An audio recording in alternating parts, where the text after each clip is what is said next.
says, non-believers mostly ask this question: why did your Prophet sallallahu alaihi wasallam marry Aisha when she was just a child?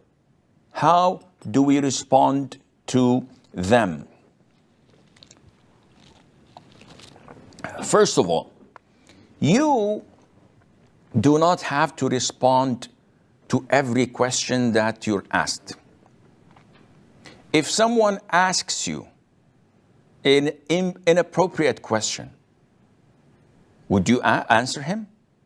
So if someone asks you about a previous sin, did you ever try champagne? Have you ever gone out with a woman and fornicated? And you say, oh, astaghfirullah, I can't lie. Okay, yes, I did. Or no, I didn't. No, you don't answer such questions. Now, if the person asking this question is someone who's objective, who's fair, who's just, who's interested in learning about Islam, no problem in answering him. If he is someone who's just trying to tarnish the reputation of Islam, trying to cast doubts in your mind, avoid him and do not pay any attention to him. But seriously, Sheikh, come on. Why did the Prophet ﷺ, when he was like 53 years of age, marry a child of 9 years of age? This is unheard of. Wait and don't fall into Satan's trap. Gather information, do your homework, make a research to understand the circumstances.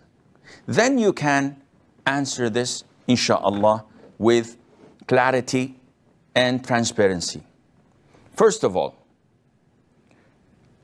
the Prophet was 53 years of age when he married Aisha. Was he married before that?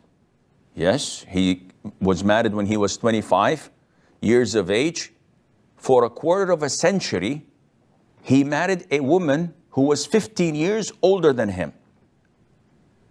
So he married a woman of 40 when he was 25 and remained married to her until she died when she was 65 years of age. This isn't the track record of a womanizer. Allahumma salli wa sallim ala Muhammad. This is the track record of a decent man.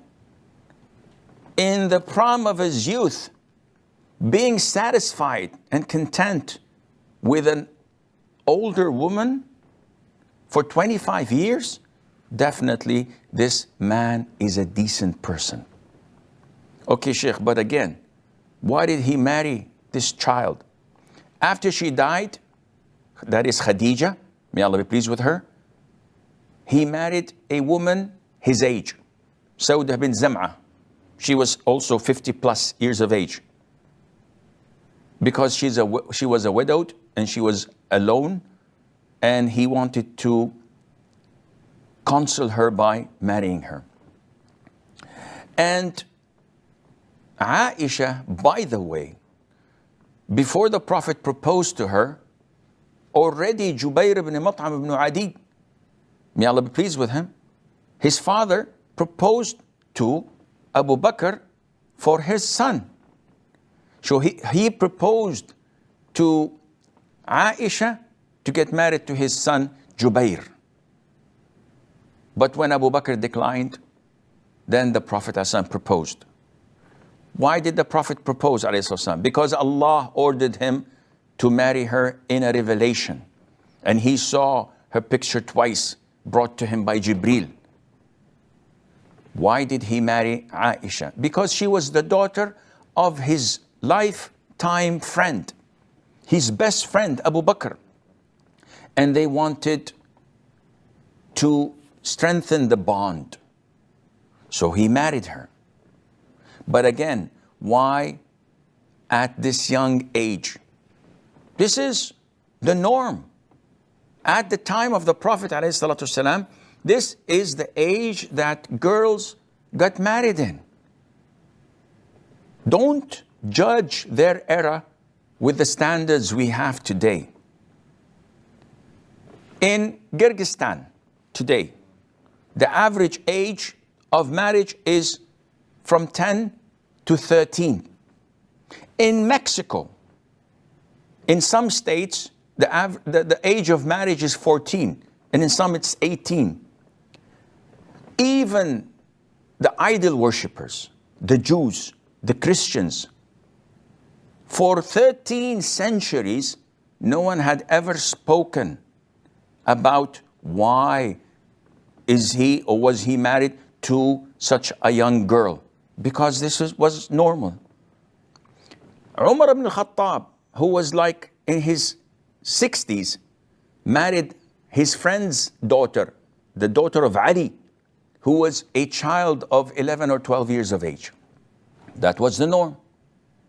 Abu Bakr, when his daughter Umar himself, his daughter Hafsa, when her husband died, he went to Abu Bakr, who was way older than him himself, telling him or asking him to marry his daughter. So this was the norm. And if you are objective, you will find that the Prophet ﷺ married a young girl, married an old woman, married a widowed, married the daughter of his fierce enemy, Abu Sufyan, married the daughter of a Jew, married different types and arrays of women to collect and combine and join the community and the society. And he married her because of her wit and intelligence and intellect. He knew that she would teach his Ummah, which actually happened, the affairs of her religion. So this is in a summary.